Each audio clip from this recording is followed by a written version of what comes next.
Assalamualaikum warahmatullahi wabarakatuh. Waalaikumsalam warahmatullahi wabarakatuh. Biasanya lewat WA, karena ini di Sragen ya saya tanya langsung. Monggo. Perkenalkan, nama saya Sumarno dari Karangmanis, Pandak, Sidoarjo, Sragen. Ini di luar apa Gus? Di luar Tema. itu tema nggih. Monggo. Cara memandang atau cara mengistimahkan memandang kita wajah pada yang maha hidup itu dari jiwa ke hidup, atau yang hidup memandang Nur Muhammad atau Muhammad, itu yang pertama. Niki bingung wong-wong niki, Pak. Makanya ingin di luar tema, Gus. Untuk yang keduanya, apakah cukup kita itu mentiadakan diri atau memfanakan diri kita, bahwa yang sebenar-benarnya itu diri kita itu tidak ada. Itu pertanyaan itu untuk mengistimahkan atau mengingat setiap harinya gitu loh, Gus. Itu yang saya tanyakan. Oke. Yang kedua, orang yang sudah usul atau sampai atau liko, nah, sampai ke situ, misalnya sudah mampu menemukan mutiara yang tersembunyi, atau aku adalah perbendaharaan yang tersembunyi, sehingga terjadilah di situ insan. Apakah boleh mempelajari kasab atau cukup kita mengikuti alir air yang mengalir apa yang ditempatkan oleh sang hidup tadi? Terima kasih Gus, singkat saja jawabannya. Wassalamualaikum warahmatullahi wabarakatuh. Waalaikumsalam warahmatullahi wabarakatuh. Tak jamin pertanyaan sampean gak ono sing paham. Niku kelas wali niku nggih talake piyambak ngoten jane kok ya. Ngoten nggih. Pertanyaan yang menakutkan. Moga lajeng. Tetap dijawab no mboten? Oke. Dijawab singkat nggih saged. Sing paham ngoten mawon.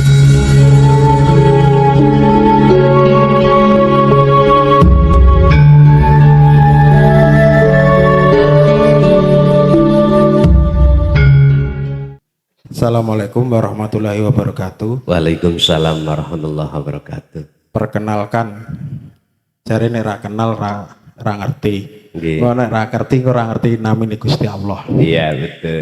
Masuk. Nami kula Udi Kolis, Pak. Injih. Yang saya mau tanyakan terkait tadi untuk mengenal Allah ataupun lebih dekat dengan Allah. Kita di sini hidup berdampingan dengan manusia. Bisa dikatakan dengan habluminanas. Sekecil apapun perbuatan yang mungkin tidak disukai akan disalahkan. Betul. Apabila disalahkan, apa bisa dikatakan dengan dolim. Terus yang berikutnya, jenengan yang dibahas tadi tentang hubungan kita manusia dengan Gusti Allah, habluminallah. Kaitannya dengan tadi surat Al-Baqarah ayat 187. 86 87. 86. Nah, berarti KTK 186 tentang kita mendekatkan diri kepada Allah. Salah satu kita sudah menjalankan perintah itu apabila menjalankan perintah ataupun menjauhi perintah Allah itu apa bisa dikatakan sudah dekat dengan Allah itu Pak. Pertanyaannya seperti itu. Tadi jenengan yang 186 belum sampai selesai Pak, baru sampai mendekatkan. Niku yang saya tanyakan terkait untuk memantapkan dan lebih terhadap kita. Kalau yakinlah Pak, di sini kita semuanya yang namanya iman bisa dikatakan apa itu takut secara bahasa, tapi takut kepada siapa Allah dan untuk mengingat Allah dimasukkan di dalam hati. Itu yang saya pertanyakan Pak, kaitannya dengan tadi ayat 186. Tolong diselesaikan sampai akhir, jangan sampai mendekatkan, kan ada beberapa kata yang harus disambung dalam ayat tersebut. Terima kasih dari saya, cukup sekian. Assalamualaikum warahmatullahi wabarakatuh. Waalaikumsalam warahmatullahi wabarakatuh. Ingat, disebut manusia itu ada dua unsur, jasmani dan rohani. Lewat surat Al-Baqarah ayat 208 Allah dawuh, ya ayyuhalladzina amanu dzkhulu fis-silmi kafah. Yang dipanggil, yang dihai itu orang yang beriman. Bukan ya ayyuhal muslimun, apalagi ya ayyuhan nas, bukan. Tapi ya ayyuhalladzina amanu, orang yang sudah beriman. Tapi belum ihsan. Mengapa ayatnya udkhulu masuwa sira kabeh fisilmi ing dalam agama Islam kafah kali sampurna? Berarti iman kita masih bermasalah. Saya sebut iman kita masih bermasalah, iman saya masih ada iman selain Allah dalam segi aspek apapun. Kita masih menuduh selain Allah itu bisa memberikan manfaat, bisa mendatangkan mudarat, padahal lewat surat Maidah Allah berkata malakum dzarraw wala naf'an. Selain Allah itu tidak bisa mendatangkan mudarat apalagi manfaat. Lah, ayat ini kalau iman kita belum ihsan nggak paham, Pak. Mengapa? Karena kita selalu memakai logika dan logika.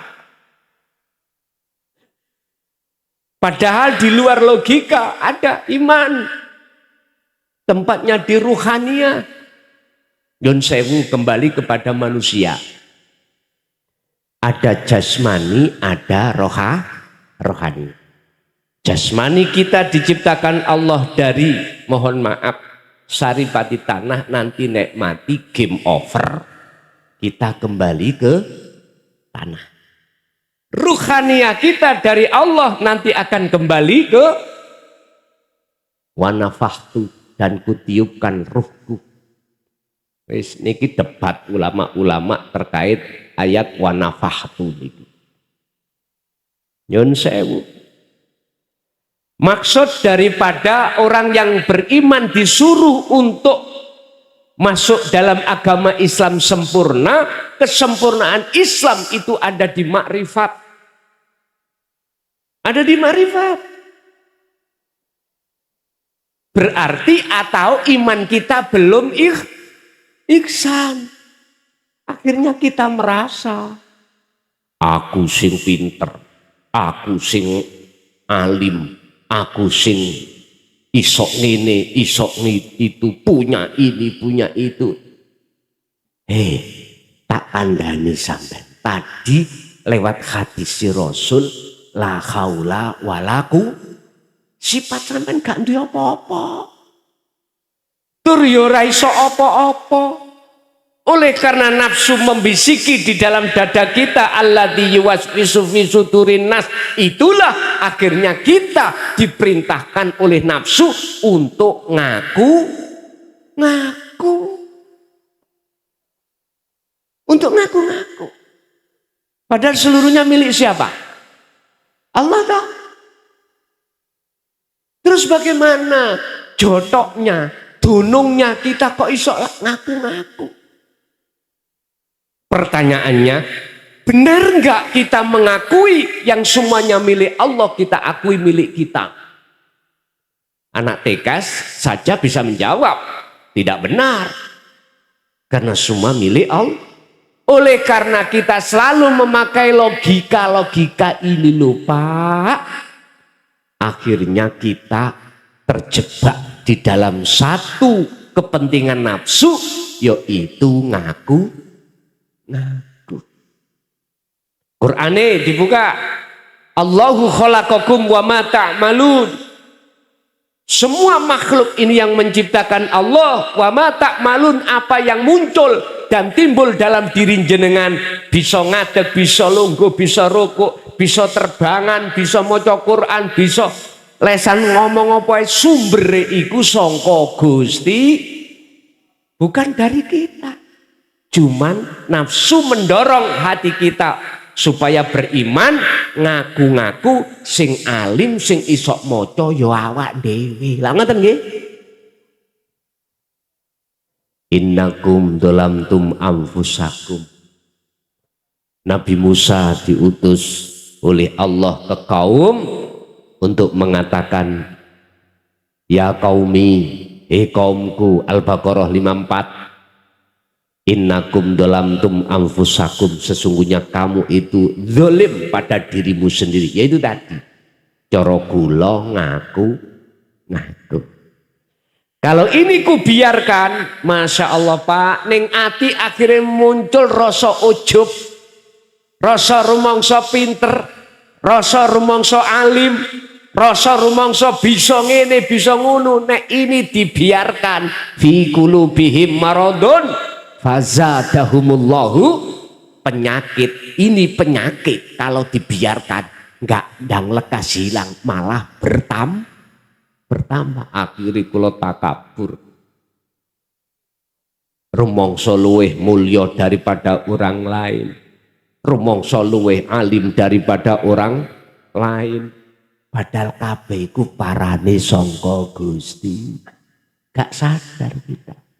Pun kembali kepada insan. Jasad kita diatur Allah dengan hukum syariat lewat Nabi dan Rasulnya masing-masing. Kita Nabi yang terakhir Rasulullah Muhammad Sallallahu Alaihi Wasallam berarti mengikuti syariat Kanjeng, disuruh ngatur lewat hukum syariat jasmani iki Pak. Hafidhu ala sholawah was sholatil wusta, menjalankan perkara yang diperintah, lebih-lebih wajib sholat 5 waktu. Ditoto ning hukum syariat jasmani, duhur asar isya maghrib subuh, duhur asar maghrib isya subuh. Hafidhu ala sholawah, tegakkanlah sholat 5 waktu ay al maktubah temriku. Iku jasad Pak. Saiki ruhaniyahnya. Dari pertanyaan apakah ketika kita meninggalkan larangan dan menjalankan perintah secara syariah jasmani itu bisa mendorong hati kita dekat pada Allah? Tak jawabkan ditegas, tidak bisa.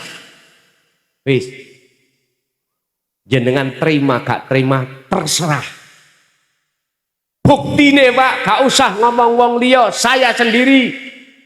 Iya, tekun Pak syariat kula Pak. Mohon maaf, miturut kula, wong kula niki sik ngaku-ngaku, ya toh. Sholat gak tahu bolong, zakat apalagi, puasa gak tahu Pak diutang, haji pentahun misali, tak jamin gak iso Pak mendekat. Bukti ini apa? Bukti ini sederhana mohon. Sholat itu aku sik kelingan perkara sak liyane Gusti, gak bisa menjamin. Sebab apa? Ruhaniyah ini punya mata, jasmaniyah juga punya mata. Allah kasih jasmaniyah mata ini disebut ainul basyariyah untuk bersaksi terhadap makhluk. Ruhaniyah kita Allah kasih mata namanya ainul basyirah untuk bersaksi hanya terhadap wujud Gusti. Bagaimana mungkin ruhaniyah saya bisa melihat wujud Allah, minimal merasa Allah itu dekatlah meripate ati kula niki wuto. Nggak bisa. Allah terasa dekat gak bisa. Tetep apa jare sing ngecat Lombok di sana. Dawukur ya, duding dukur ya. Allah ide ngomongin dawukur kono. Pun gak apa-apa iku proses. Ngoten lho nggih ya. Proses. Pertanyaan tadi, makanya saya menjawab dari pertanyaan Bapak tadi, apakah kita meninggalkan larangan dan perintah secara jasmani ini bisa menghadirkan hati untuk Allah terasa dekat? Enggak bisa. Jikalau tidak menyentuh terhadap rohani sampean, enggak bisa. Urusan diterima atau tidak rapopo. Sing jelas mengapa Al-Baqarah 208 Allah katakan amanu, berarti iman kita masih bermasalah alias belum ihsan. Sebab nyun sewu untuk menuju ke ihsan iku sejatine dandani mripate ati sampean kali kula yang selama ini khatamallahu ala qulubihim, terkunci Pak, tertutup. Saya gak kaget Pak, nek ngaji babakan ati iku hanya sedikit yang mau daripada yang tidak. Sejak dulu 24 tahun saya bisa rasakan semuanya. Tapi tidak menjadikan saya berputus asa, justru saya mesaki terhadap saudara-saudara saya selama ini ketika sholat Allah terasa jauh.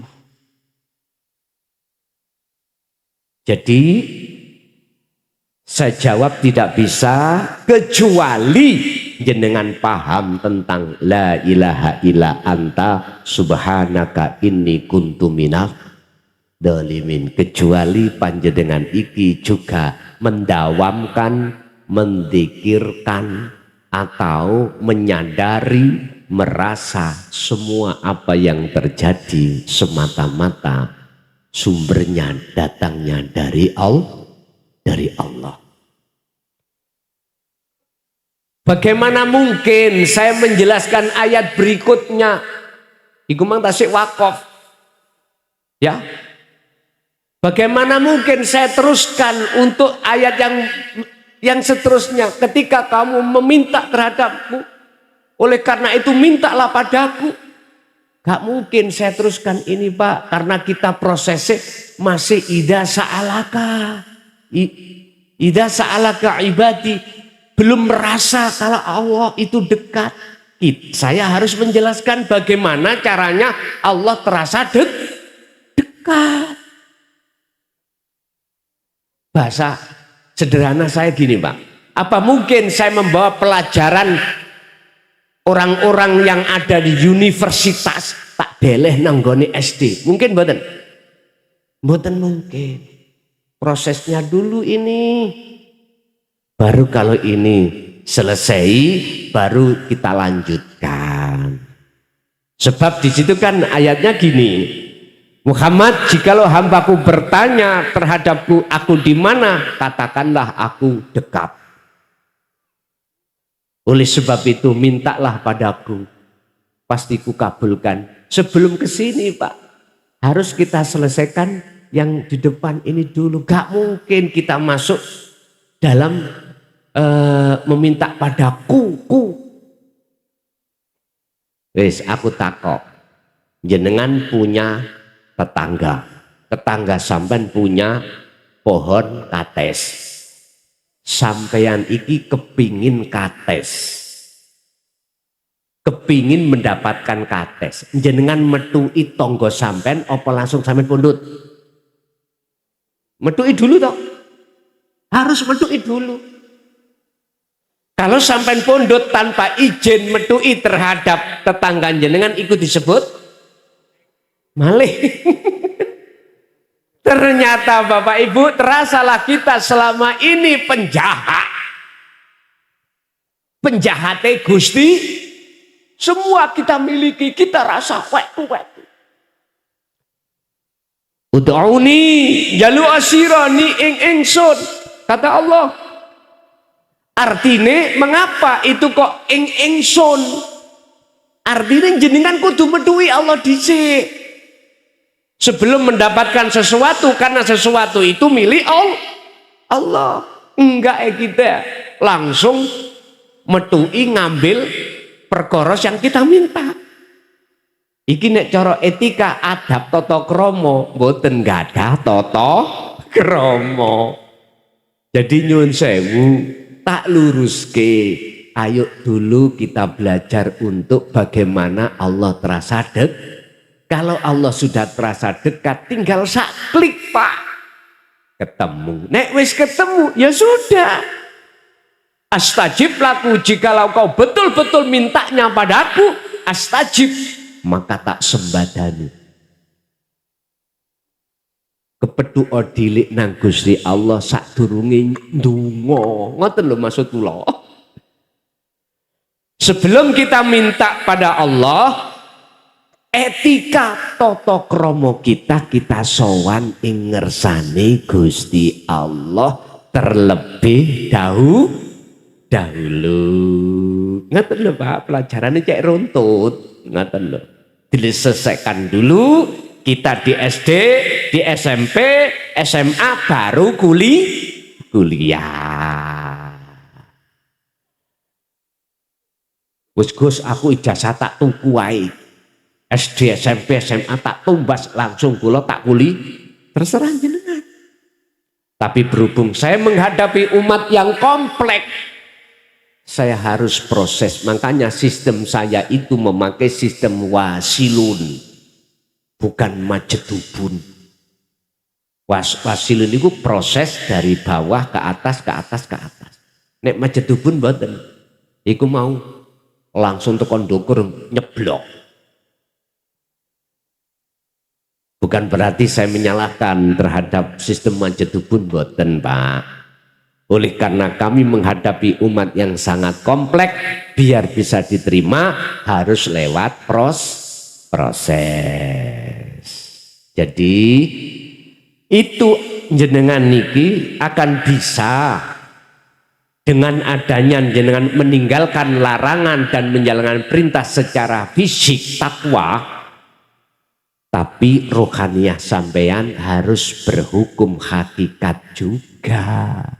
Etikanya hakikat, syariat untuk menghukumi jasad, hakikat untuk menghukumi rohaniah, biar punya akhlak ilahiyah ing ngersane Allah. Istilah contoh jenengan sholat syariate menjalankan perintah jasmani, ning hakikate hati jenengan harus ini wajah wajah. Makanya Al-Baqarah 238 Allah katakan hafidu ala sholawah was sholatil wusta, sholat gaib, sholat tengah, sholat yang dilakukan oleh ruh. Apa sholatnya ruh? Ini wajah ya. Surat apa itu? Itu di dalam surat Al-An'am 79. Sesungguhnya kuhadapkan wajah rohku kepada wajah Gusti, tapi ya kudu prosesi mang Allah merasa sudah terasa dekat baru bisa Pak. Kalau nggak bisa dereng. Makanya saya katakan walaupun li adami hudurika ma Allah, belum ada kehuduran hati sampai datang Allah, prosesi jenengan kedah zikir ning ati dengan menyebut nama Allah. Itulah zikir sir. Allah, Allah. Nanti ditingkatkan rasa. Jenengan harus merasa bahwasanya apa yang muncul dan timbul dari diri jenengan itu sebetulnya datangnya dari Allah. Artinya yang menggerakkan segala hal apapun makhluk itu hanyalah Allah. Lah wujude Allah ya urip iki. Ngoten lho. Saged ditampi Pak? Saged? Oke. Lanjut. Ada lagi. Assalamualaikum warahmatullahi wabarakatuh. Paringi tepang Pak Yai, nami kula Ihsan. Nggih matur suwun sampun memberikan pencerahan wawasan dumateng kita sedaya. Pertanyaan ingkang semindah terkait dengan thariqah. Apakah kita sebagai umat Islam itu wajib berthariqah? Kemudian dasarnya dan dalilnya apa? Ingkang kalih terkait dengan ruh. Bahasa kita kan di sini adalah ruh. Padahal di dalam Al-Qur'an itu la'ala shawab idza salaka aniruh fa inni ruh min amri rabbi. Bahasa ruh itu adalah urusannya Allah. Kita sebagai manusia itu hanya yang pertama adalah tatarannya bersyariat. Ketika wudhu kita bagus, sholat rukun kita bagus, insya Allah semua akan bagus, insya Allah itu. Tetapi dalam bahasa ruh atau hati kita itu ya Allah yang hanya menilai. Nah itu bagaimana penjelasannya? Karena bahasa ruh itu sangat kompleks, sangat sulit untuk kita teliti. Karena bahasa ruh itu di dalam hati, di dalam manusia yang orang itu tidak pasti tahu. Nah, mohon pencerahannya. Yang ketiga, terkait dengan yang terakhir ini juga bahasanya cukup sangat jauh sekali. Yang terakhir tatarannya adalah la ilaha illa anna. La ilaha illa ana. Itu sudah diterapkan oleh Syekh Siti Jenar. Suatu kala beliau sedang berkholwat di gunung atau di gua. Itu ada orang itu bertanya, Syekh Siti Jenar di mana? Enggak ada Syekh Siti Jenar di sini. Yang adanya Allah. Kemudian bertanya balik, di mana Allah? Allah tidak ada, adanya Syekh Siti Jenar. Nah itu bagaimana hal seperti itu? Akhirnya apa? Akhirnya Syekh Siti Jenar dihukumi mati oleh para wali songo saat itu. Nah itu kalau kita bahasan seperti itu bertorikoh itu kan seakan-akan itu pembenaran sepihak. Jadi di luar sana itu tidak mau menerima. Kekhawatiran kita, apalagi masyarakat awam itu ya seperti itu. Apalagi di masyarakat awam itu syariat pun belum bisa, sudah bertauhid sampai ke titik hakikat dan ma'rifat itu luar biasa. Jadi untuk seperti pengajian ibu-ibu itu baru tataran syariat, bagaimana berwudu, bagaimana menjalankan ibadah yang baik dan sebagainya. Itu Pak Yai. Terakhir rukun Islam itu ada syarat rukunnya, sholat, kemudian zakat, haji, kemudian termasuk apakah syahadat itu juga wajib ada rukunnya. Terus kemudian yang seperti apa rukun syahadat seperti itu. Jadi mohon keterangannya. Terima kasih matur suwun kata habanyamudan wal afa minkum. Billahi taufiq. Assalamualaikum warahmatullahi wabarakatuh. Waalaikumsalam warahmatullahi wabarakatuh. Pun matur suwun. Engko nek lali pertanyaane sing wakeh mau ilingno. Kita harus paham dulu apa syariat, thariqat, hakikat, makrifat. Kita paham dulu. Kita pahami dulu, lalu kita ngen-ngen dan seterusnya.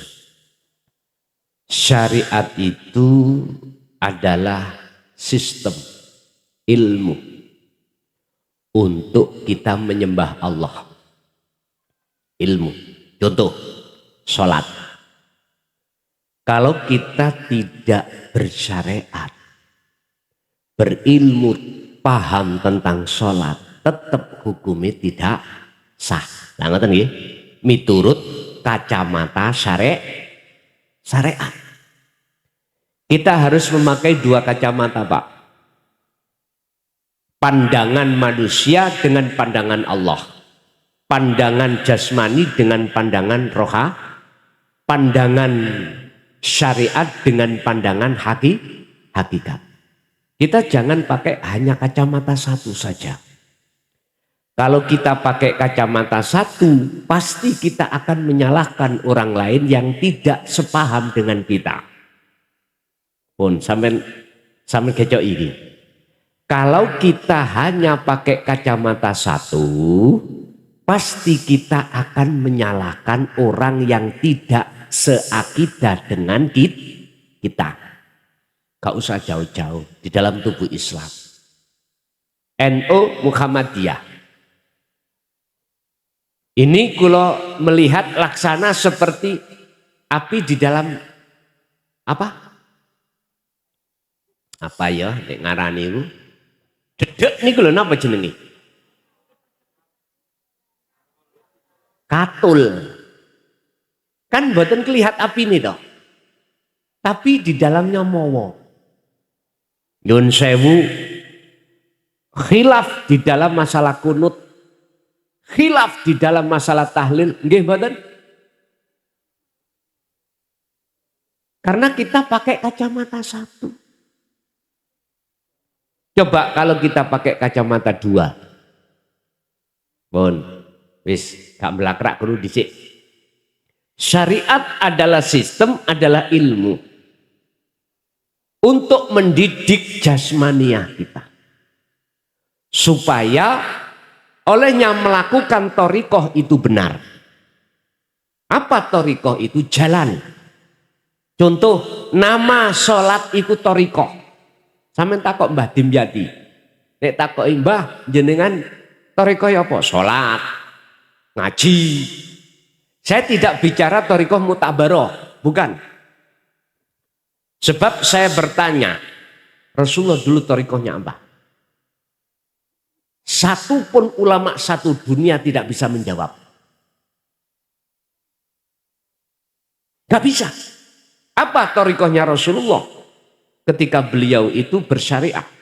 Gak ada yang bisa menjawab. Saya sekali lagi tidak bicara thariqah muktabaroh mulai A sampai Z loh, bukan ya? Bukan. Sekarang saya jawab. Nama sholat, nama zakat, nama puasa, nama haji, ibadah makhduf. Membaca Quran, ibadah makhduf. Nama sebuah ibadah itulah thariqah. Apa sih thariqah? Jalan. Lah hakikat adalah tujuan. Jenengan sholat tujuannya nyembah sopo? Aku tanya. Allah toh? Oke. Kalau jenengan kali kula iki dikatakan sudah berhakikat. Hakikat itu adalah juga tujuan untuk mendunungkan ruhaniyah supaya benar ruhaniyah sampai itu betul-betul menyembah Allah. Aku bertanya, waktu sholat jenengan nyembah sopo? Iku lak lesan sampean. Ati sampean kira-kira. Nyun sewu Pak, buka surat Al-An'am ayat 7, ayat 97. Kula tulis ya. Digosok. Oh ini. Tolong biar umat Islam sadar. Nek gak sadar ya wis dudu urus aku. Iki kisahnya Nabi Ibrahim. Al-An'am ayat 97. Di situ disebutkan inni wajjahtu wajhiya lilladzi fatoros samawa wati wal ard hanifan. Terakhir wama anaminal musyrikin. Bon. Ini Nabi Ibrahim. Ini tentang hakikat tujuan sholat. Hati. Sesungguhnya ku hadapkan wajah ruhku terhadap wajah Allah. Wajah itu wajah Allah.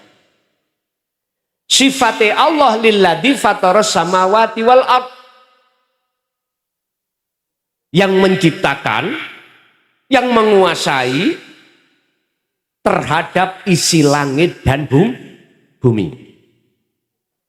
Ketika ruhaniyah hati sampai betul-betul menghadap wajah Allah, hanifan dengan sungguh-sungguh, maka ayat yang terakhir, wama ana minal musyrikin, beliau mengatakan, dan saya bukan termasuk golongan orang yang menyekutukan Allah.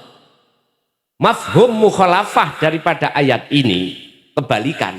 Barang siapa yang wajahnya, hatinya menghadap samawati wal ard, bukan menghadap Allah, maka jelas manafi iki hilang. Akhirnya wa ana minal musyrikin. Terasa atau tidak terasa, itulah fakta yang terjadi. Makanya saya mohon maaf, mekengkeng bersikukuh menjelaskan tentang hakikat itu supaya hati jenengan estu berhakikat menyembah hanya pada Allah. Wis sampen goleki ning surat opo, ayat opo, jikalau menerangkan tentang sholat mesti memakai kalimat koma, bukan fa'ala, walaupun koma mengikuti wazannya fa'ala. Artinya apa? Fa'ala itu melaksanakan, mengerjakan. Kalau sholat itu jangan mengerjakan saja, harus memakai koma. Wakumu lillahi qanitin ay khashi'in. Wajib Pak sholat itu khusyuk. Bisa. Wajib jenengan sholat menyembah dan bertemu Allah. Urusan jenengan iki mangga percaya atau tidak bukan urusan saya. Saya cuman menyampaikan aja. Apa sih hakikat adalah tujuan.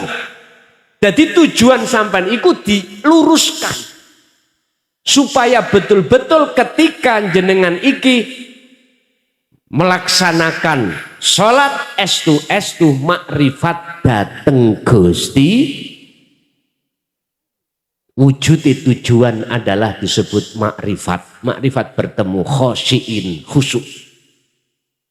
Wes. Umpama saya umpamakan syariat itu kendaraan, thoriqoh yo jalan sepeda, iku syariate, dalane, entah jenengan lewat manapun kesini silakan. Apa tujuan sampean? Harus dibimbing. Kalau tidak ada tujuan, hakikatnya jenengan bawa sepeda lewat dalan ditakoi, Pak kemana? Oh enggak di tujuan. Jawab sampean ya apa? Embuh. Lah ketika jenengan duweni tujuan kesini ngaji, wujude tujuan sampean teng mriki disebut makri. Lah terus sepeda sampean tele pundi? Diparkir enggak? Diparkir. Nanti dipakai lagi. Kalau jenengan sudah sampai di sini, mana sepeda sampean? Sampean parkir toh? Artinya gini Pak, ada proses-proses orang sholat itu,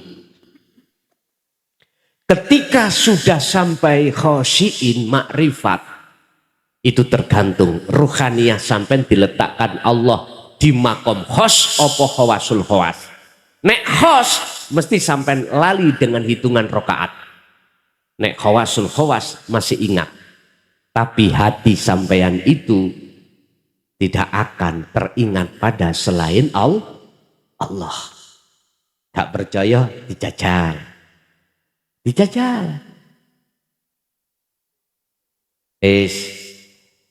Jadi mohon maaf, sebelum saya menjawab yang pertama tadi, saya harus menjelaskan satu persatu mahua apa sing disebut syariat, thariqat, hakikat, makrifat. Jadi thariqah itu semua nama dari ibadah mahdhuf atau ghairu mahdhuf, itu thariqah.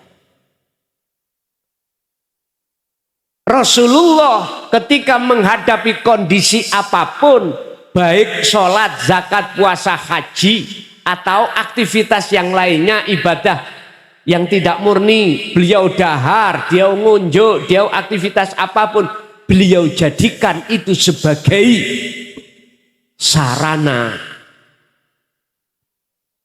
yang diberikan Allah untuk bertemu Allah. Itu Rasulullah. Berarti tak jawab thariqoe Rasulullah itu seluruh ibadah mahdhuf ataupun ghairu mahdhuf. Apa mahdhuf? Ibadah murni.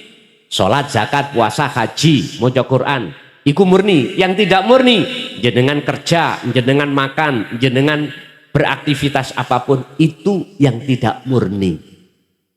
Rasulullah memakai itu, beliau jadikan sebagai thariqah untuk bertemu Allah. Bon, terus nek takok jenengan dalilin dita wajib mlebu thariqah. Misalnya takok dalil gitu. Dalil itu apa sih? Tondo. Coba tak jawab ngeten.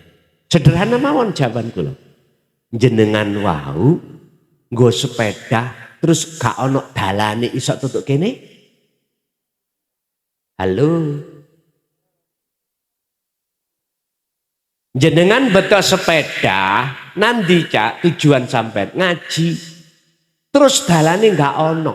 Nyampe sini mboten? Wis iku jawabane. Enteng-entengan jawabannya.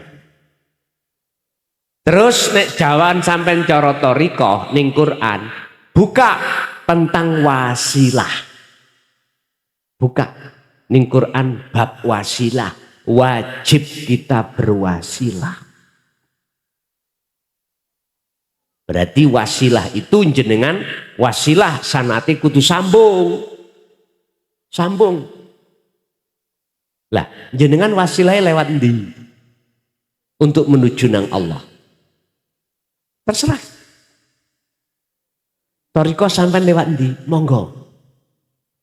Makanya mohon maaf sekali lagi. Saya di sini tidak ngajak debat. Ya. Saya di sini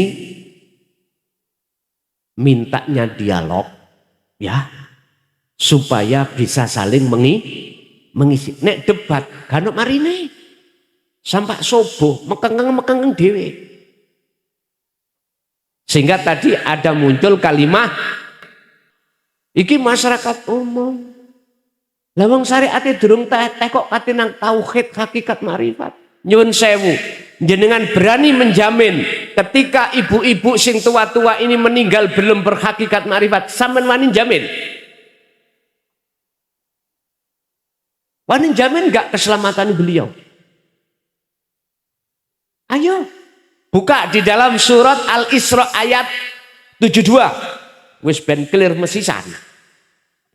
Al-Isra 72. Di situ Allah katakan, barang siapa saat hidup di dunia mata hatinya masih buta pada Allah, belum hakikat makrifat, terus ketekan mati, mangkana fi hadihi a'ma fahuwa fil akhirati a'ma wa adallu sabila. Siapa yang bertanggung jawab? Ayo. Beranitah kita sebagai kiai ustadz menjamin keselamatannya? Telea. Enggak ada. Wong Rasulullah sendiri dah berkata, wa ma ubarri'u nafsi inna nafsa la amaratum bisu. Kita tidak aman dengan nafsu itu. Nyun sewu Pak, memang saya 24 tahun dimanapun selalu ada yang mengkat ketika saat saya mengajarkan hakikat makrifat, berbicara tentang ruh. Dasarnya memang ada. Ruh itu urusan Allah. Nggak boleh Nabi Muhammad. Nabi Muhammad gak oleh. Apa maneh wujudi kelason. Itu sebab jenengan nyawang makhluke kelason. Coba kalau di dalam diri saya tidak ada Allah, bisakah kula berkata? Lihatlah Allahnya, biar clear ayat itu. Memang yang membahas itu cuman Allah. Kita cuman illa qalilan, kecil, sedikit. Tapi lantas dengan ayat ini jangan kita lebarkan bahwasanya kita umat manusia tidak boleh masuk di ranah pelajaran hakikat ma'rifat. Mohon maaf. Saya tidak sefaham. Estu saya tidak sepaham. Nyun sewu, ada pertanyaan. Apakah Rasulullah juga menyampaikan hakikat ma'rifat? Tak jawab. wallahi iya. Buka di dalam surah Al-Anbiya ayat 87 tentang la ilaha illa anta. Buka di dalam surat Al-Anbiya ayat 25 la ilaha illa ana. Wa ma arsalna min qablika mir rasulin illa nuhi ilaihi annahu la ilaha illa ana fa'budun. Muhammad dalem Gusti, aku tidak pernah mengutus utusan sebelummu bahkan terhadap dirimu kecuali harus mengemban, menyampaikan, menjelaskan tentang hakikate, tentang makna, tentang maksud la ilaha illa ana. Nek tidak, kalau kamu tidak mau menerima dan menjelaskan, maka jangan jadi rasulku. Bukan. Lagi, mohon maaf, surat Al-Ikhlas ayat 1, Kul huwallahu ahad. Katakan Muhammad, jelaskan tentang masalah Allah itu ahad, esa, tunggal. Mohon maaf. Hakikat nek dengan syariat dengan hakikat nek gak podo-podo nggawa kacamatane loro mesti gelut. Laksana air dengan minyak. Karo-karone kudu nggawa. Nek nggawa clear. Nek nggawa clear, Pak, temenan. Makanya nyun sewu. Tadi sudah saya katakan, kita manusia tidak hanya jasad, juga ruhania. Bangunlah jiwanya, bangunlah badan untuk Indo. Lagunya kebangsaan ngono ta? WR Supratman ya. Qur'annya yang ngomong. Surat Al-Qasas ayat 77. Wabtaghi fima atakallah darul akhirah, urusan akhirat, urusan ruhania harus sampean cari. Tapi urusan dunia jangan kau tinggalkan. Loh ini lho maksudnya. Jadi nyun sewu Bapak Ibu, memang secara Quran muhakamah ada ayat hujah yang mengatakan tentang roh itu hanya urusane Gusti. Memang ya. Tapi lantas jangan jenengan mandang makhluknya Nabi Muhammad. Pandanglah hidup yang menguasai Nabi Muhammad itu siapa. Nek jenengan mandang kula makhluk gak ketemu dengan ayat ini, tabrakan. Tapi nek sampean bisa memandang Allahnya, sebab Allah tanpa ada pada diri kita, coro saya gak mungkin kula saged nyocot. Saged ngomong lho gak iso. Tapi nafsu selalu menghujam dalam hatiku untuk aku disuruh untuk ngaku. Ya ini loh. Bagaimana mungkin kita akan bisa memandang Allahnya, lawang mata hati kita masih buta. Akhirnya jatuhnya iman kita yang memberikan pengajaran la ilaha illa anta iku makhluk. Ya ini loh Pak, ndadekno gelut iku ya ono kene. Terkait masalah siapa? Siti Jenar dengan Wali Songo. Jenengan lah cari sejarah toh. Nggih mboten? Ya apa gak lakan gurung truk. Kita semua kan cari ini. Nggih mboten? Kita cari sejarah sing ono film. Iya enggak? Iya apa enggak? Kita kan enggak tahu. Kita semuanya di sini itu bade-bade. Nyun sewu Pak, mohon maaf tidak ada ceritanya ala inna auliya Allah la khaufun alaihim walahum yahzanun, saling membunuh, enggak ada. Kalau boleh saya katakan, itulah propaganda orang-orang yang tidak suka dengan ajaran Rasulullah di jalur hakikat makrifat. Kalau boleh saya katakan ya, kalau boleh. Saya tidak menyalahkan apa yang ada di film itu. Ketahuilah kita itu mek jare, tidak tahu sendiri. Ingat, di dalam Al-Quran Allah katakan, ala inna awliya Allah la khaufun alaihim walahum yahzanun. Nggak ono Pak ceritanya nek podo kekasih Allah iku bunuh membunuh, gak ada. Orang yang hatinya sudah berbudi luhur, nggak akan mungkin dia akan menyakiti orang lain. Nggak akan mungkin muncul riak, takabur, sum'ah, hasud, nggak ada. Kalau hati sudah berbudi luhur. Kalau hati kita betul-betul sudah khudur ing ngersane Allah, maka tidak akan hati punya sirik nang wong liya.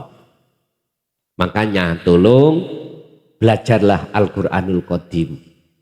Jangan belajar Al-Qur'anul Karim aja biar paham. Pakailah kacamata dua, pandangan Allah dengan pandangan manusia. Hablum minan nas ya hablum minallah. Habl iku tali Pak, hubungannya sesama manusia. Hablum minallah berarti taline roh nang Allah langsung. Buka Al-Baqarah 256 tentang habl. Faqadistamsaka bil urwatil wuthqa lam fisomalaha.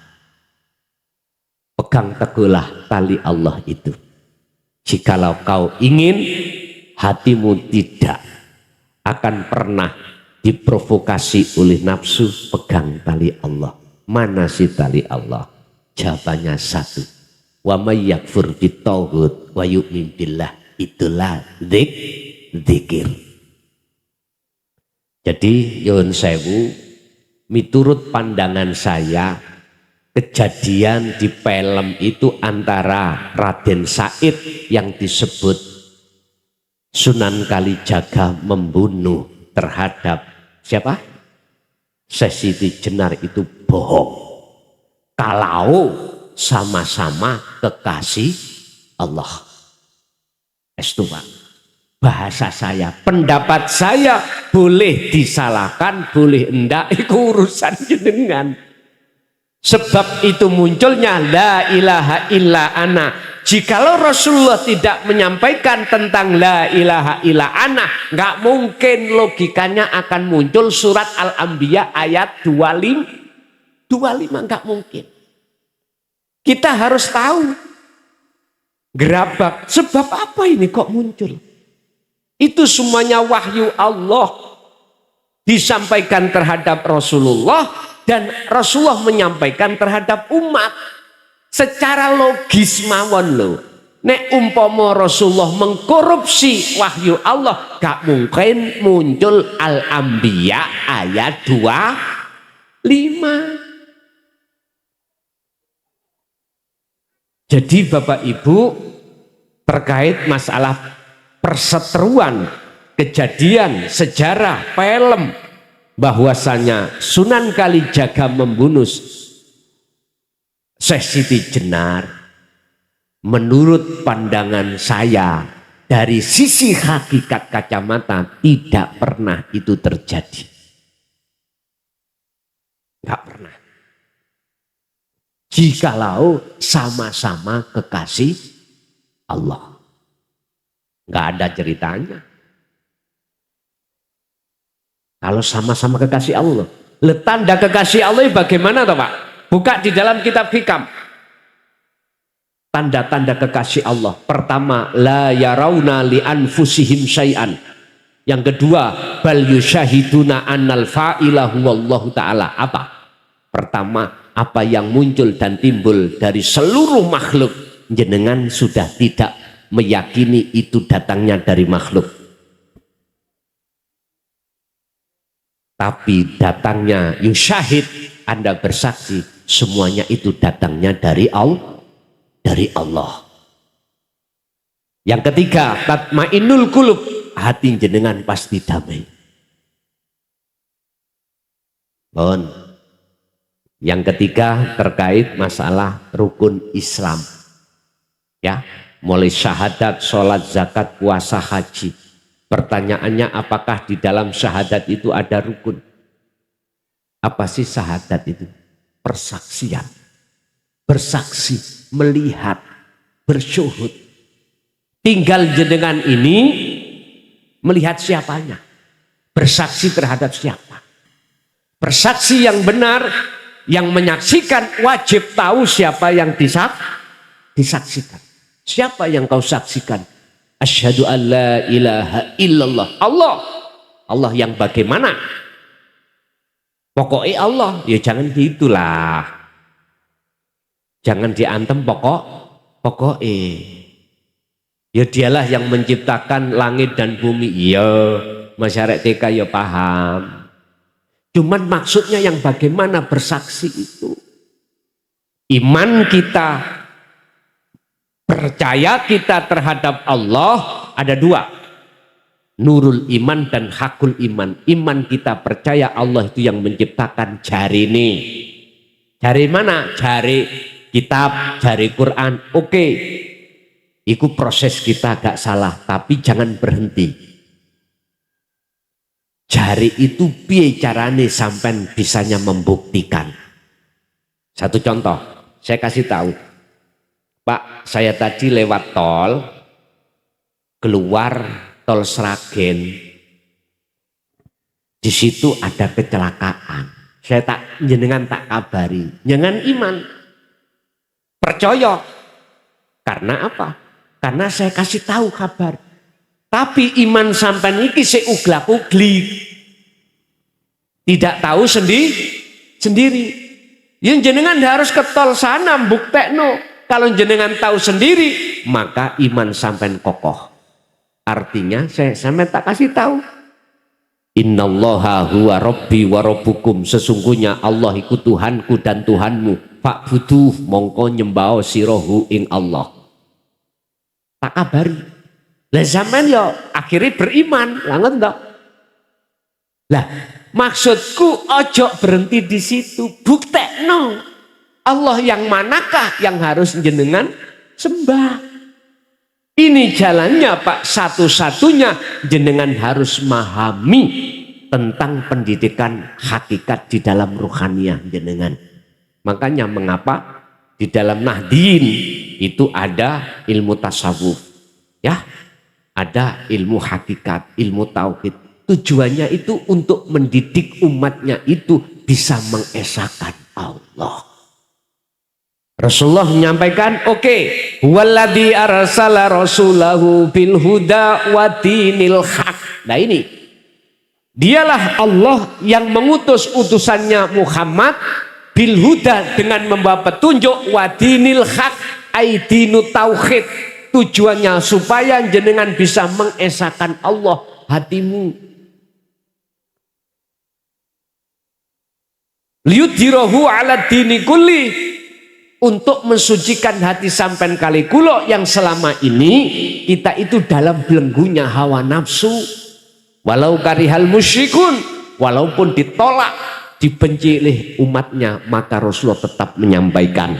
Makanya saya 24 tahun ini Pak, umpama ditimbang sing benci ambek sing purun, sing sami'na wa asoina dan sami'na wa atokna, luwih banyak iku sami'na wa asoina, menolak. Gak apa-apa, gak tak salah no. Iku hak panjenengan masing-masing.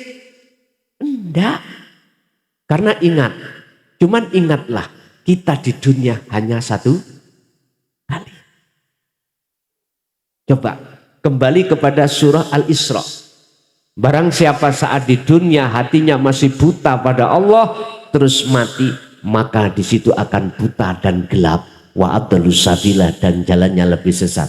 Ayo dingen ayat ini nggone arepe turu.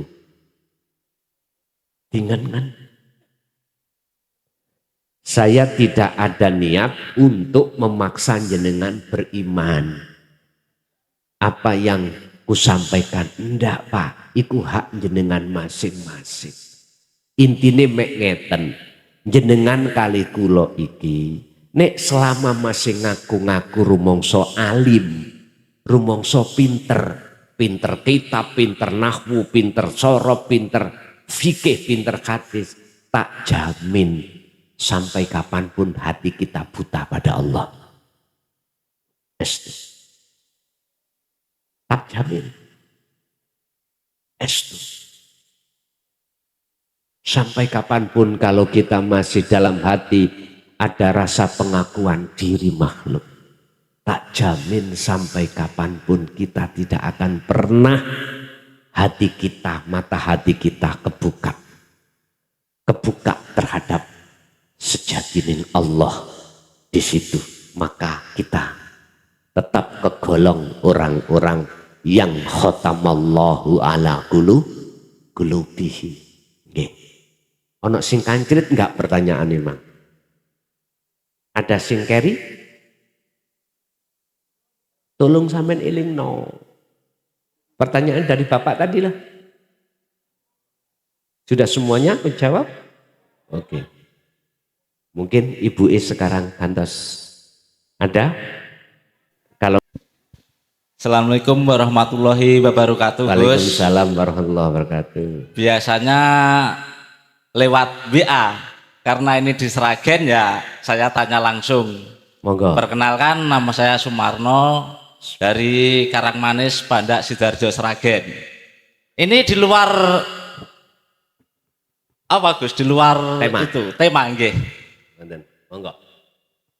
Cara memandang atau cara mengistimahkan memandang kita wajah pada yang maha hidup itu dari jiwa ke hidup atau yang hidup memandang Nur Muhammad atau Muhammad, itu yang pertama. Niki bingung wong-wong niki, Pak. Makanya ini di luar tema, Gus. Untuk yang keduanya, apakah cukup kita itu mentiadakan diri atau memfanakan diri kita, bahwa yang sebenar-benarnya itu diri kita itu tidak ada. Itu pertanyaan itu untuk mengistimahkan atau mengingat setiap harinya gitu loh, Gus. Itu yang saya tanyakan. Oke. Yang kedua, orang yang sudah usul atau sampai atau liko, nah, sampai ke situ, misalnya sudah mampu menemukan mutiara yang tersembunyi, atau aku adalah perbendaharaan yang tersembunyi, sehingga terjadilah di situ insan. Apakah boleh mempelajari kasab atau cukup kita mengikuti alir air yang mengalir apa yang ditempatkan oleh sang hidup tadi? Terima kasih Gus, singkat saja jawabannya. Wassalamualaikum warahmatullahi wabarakatuh. Waalaikumsalam warahmatullahi wabarakatuh. Tak jamin pertanyaan sampean gak ono sing paham. Niku kelas wali niku nggih talake piyambak ngoten jane kok ya. Ngoten nggih. Pertanyaan yang menakutkan. Moga lajeng. Tetap dijawab no mboten? Oke. Dijawab singkat nggih saged. Sing paham ngoten mawon. Buka dalam surah Al-Baqarah 54. Sejarah Nabi Musa terhadap kaum, Allah perintahkan wa idh qala Musa liqaumihi ya qaumi innakum dolamtum anfusakum bittikhadikumul ijlah. Oleh sebab kaum Nabi Musa semuanya podo nyembah anak sapi, maka Nabi Musa itu disuruh Allah untuk memperingatkan, hei kaumku, innakum dolamtum anfusakum, kau telah berbuat dolim terhadap dirimu sendiri. Dengan bentuk apa dolimnya? Menjadikan anak sapi sebagai sesembah. Iku kinayah Pak, empun diuntal anak sapi.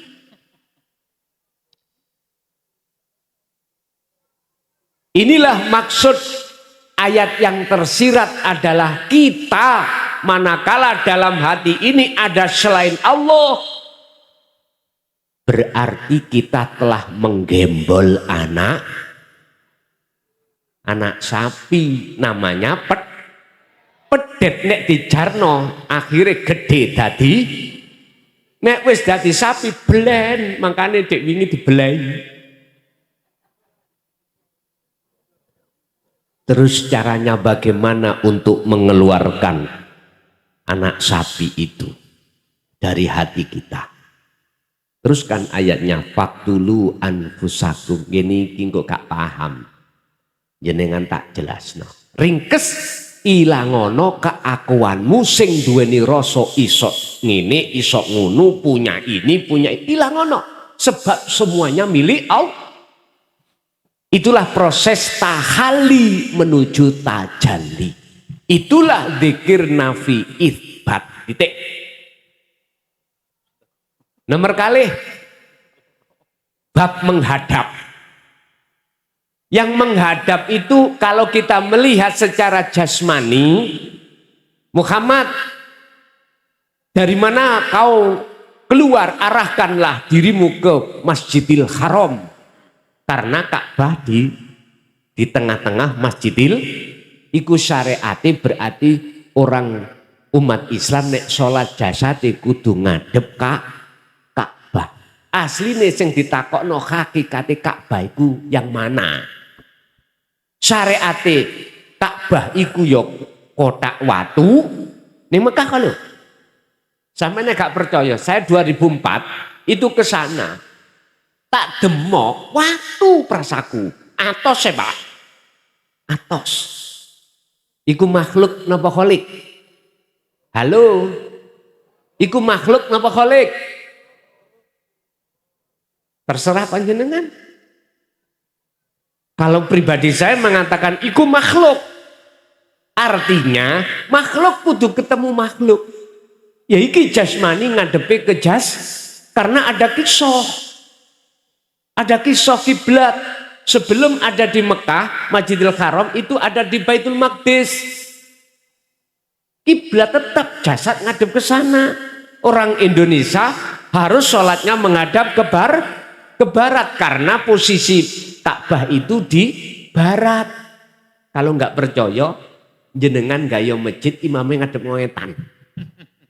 Nek gak didugang mui sampean. Salah.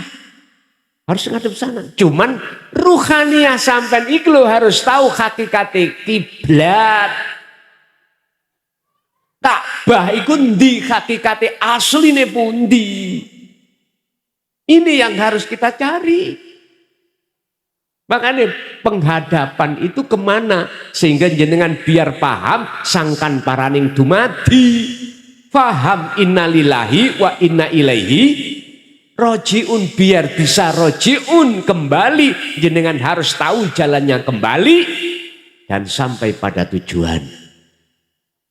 Tadi saya katakan ini wajah tuat, iya ruh jenengan, hati jenengan harus ngadep urip, iku kudu ono cahaya makrifati dhisik.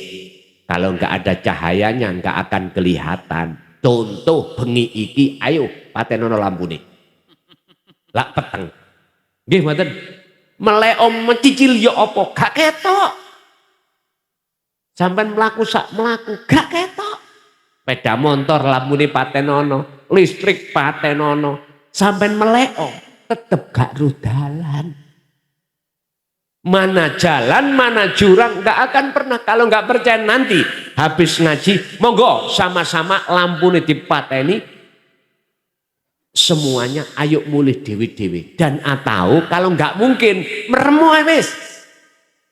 Mulio merem, tutuk omah mboten. Ana sing nyoting kok di viral no.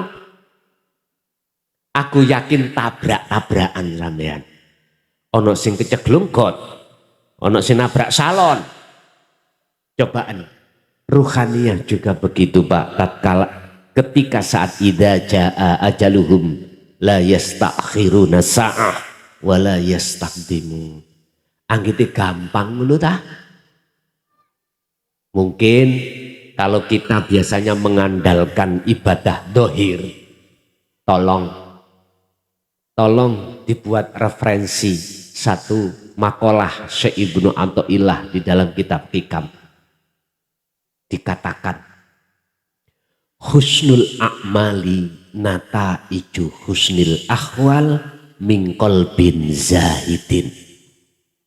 Bagusnya amal dohir yang diterima oleh Allah itu tergantung keadaan hati jenengan. keadaan rohaniah sampean. Kalau keadaan rohaniah sampean bagus, mesti diterima Allah. Lah keadaan rohaniah bagus yang bagaimana? Dikatakan mingkol bin zahidin, hati yang condong hanya pada Allah. Mungkin Al-Maidah ayat 27 dibuka. Potongan ayat innama yataqabbalullahu minal muttaqin, sesungguhnya ibadah apapun yang diterima oleh Allah adalah ibadah yang ketika bersumber dari hati yang bertakwa. Hati yang bertakwa adalah hati yang hanya beriman pada Allah, tidak ada iman selain Allah. Tadi lali, apakah ada syarat rukun syahadat? Tadi ya belum tak jawab, sampai lupa. Berhubung larinya di situ, ada Pak. Ada harus yang melihat, ada yang ada 3. Ada mata untuk melihat. Syahadat ya, bersaksi. Syahadat yang benar ada 3. Ada yang melihat, 1, ada yang dilihat, ada mata untuk melihat. Jikalau dikatakan sudah betul-betul nyata wujudnya Allah, 3 niki fana. La ibsorun wa mubsorun wa basarun. Nama yang melihat, nama mata buat melihat, nama yang dilihat itu semuanya fana. Nama ruh itu hilang, nama Allah itu hilang, nama mata untuk melihat itu fana. Amin buka dengan hikam. Jenengan nek umpami dereng percadas ilmu tasawuf, ya ilmu tauhid, tak maklumi, pasti jenengan tidak akan pernah menerima dengan keterangan ini. Nek gak terima, enak kula, gak ngaji maneh. Wong kula niku asli ngenteni pensiun kok. Lha estu ngenteni pensiun 24 tahun ini kula ngenteni pensiun. Pegel Pak, gak tau nutuk nang bojo. Lah piye awan kerja Pak? Mulai jam 4 pulang jam 12, begitu berangkat lagi. Habis kerja langsung berangkat, malamnya ngaji, umpama pulang nyonya niku sampun tilem. Arepe tak gugangi ya mesake. Sebab pagi tadi ngurusi anak rumah tangga. Pegel-pegel mosok kate tak gugal ya mesake to. Habis subuh ya ngono. Kula gunakno tilem. Mengke bangun-bangun jam 7 berangkat kerja lagi. Kapan nutuke? Loh kula niki manusia loh, normal loh Pak ya. Kan butuh ya seperti itu toh. Tapi selama ini Gusti Allah ngurangi dengan bentuk disibukkan kerja dan disibukkan untuk ngaji babakan ngeten iki. Umpama kula diprekno lho, alhamdulillah. Estu Pak. Tambah seneng. Justru kula niki tambah susah nek dikerubung. Lho estu. Kula di rumah tidak bisa menerima tamu kecuali hari Sabtu aja. Karena memang hari Sabtu saya ngajar di pondok saya sendiri hanya hari Sabtu. Saya enggak menerima undangan di luar selain kalau hari Sabtu enggak menerima. Iya, makanya kalau hari Sabtu baru bisa kita ketemu di pondok saya. Kalau selain hari Sabtu enggak bisa Pak. Habis kerja berangkat ngaji, pulang nanti lihat jauhnya di mana. Kadang nyampe di rumah jam 12, kadang jam 3 melihat jaraknya Pak. Apalagi kalau sudah ini ke Malaysia, aduh, mulai jam pira. Kalau di luar Jawa sudah sering di Lampung, di Palembang, Sumatera, Riau sudah. Tinggal mohon maaf kuat apa gak jasad itu. Makanya kalau aslinya cepet pensiun, pingin dan cepet pensiun. Estu. Pun Jadi syaratnya wonten 3 wau, ada yang bersaksi, ada yang disaksikan, ada mata untuk melihat atau menyaksikan. Tapi kalau sudah dikatakan syahadat tunggal, gak syahadata ini, udah semuanya habis. Gak ada sebutan-sebutan siapapun, gak ada. Karena namanya ahad, itu gak ada 2, gak ada 1. Artinya ahad itu tidak ada yang lain. Tinggal pertanyaannya, di dalam hati kita masihkah ada selain Allah? Nah, nek durung ojo mati dhisik. Estu kula pesen sadurunge tak tutup niki, dateng jenengan tolong ojo mati dhisik. Nek gak hatimu jenengan, hati jenengan kali kula terbebaskan dari butanya hati pada Allah. Wa anibu ila rabbikum wa aslimu lahu min qabli ayatiyakumul adab tsumma la tunsurun. Bagaimana nasib ruhaniah kita ketika saat kita meninggal, posisi kita masih dalam keadaan buta. Tsumma la tunsurun, tidak ada cahaya, tidak ada pertolongan dari Allah Subhanahu wa taala. Naudzubillah min dzalik. Terakhir, percaya dan tidak percaya, apa yang kusampaikan itu bukan urusanku. Jenengan sakit atau tidak hati jenengan, bukan urusanku. Urusanku cuman menyampaikan saja, mudah-mudahan walaupun sedikit apa yang disampaikan bersamaan dengan hidayah Allah Subhanahu wa taala. Sebab jikalau tidak bersamaan hidayah Allah kita terima sampai kapanpun, innalladzina kafaru sawaun alaihim a'anzartahum am lam tundirhum la yu'minun. Tidak akan pernah percaya kita sampai kapanpun. Wis muga-muga jenengan kali kula walaupun masih dalam kondisi proses, muga-muga jenengan kali kula niki sakderenge sedo, ati ini sudah manjing dateng makrifat Allah. Muga-muga salat sampean sakdurunge sedo wis klebu salat ingkang khusyuk terhadap keluarga kita, anak putu kita ila yaumil qiyamah. Lahumul Fatihah.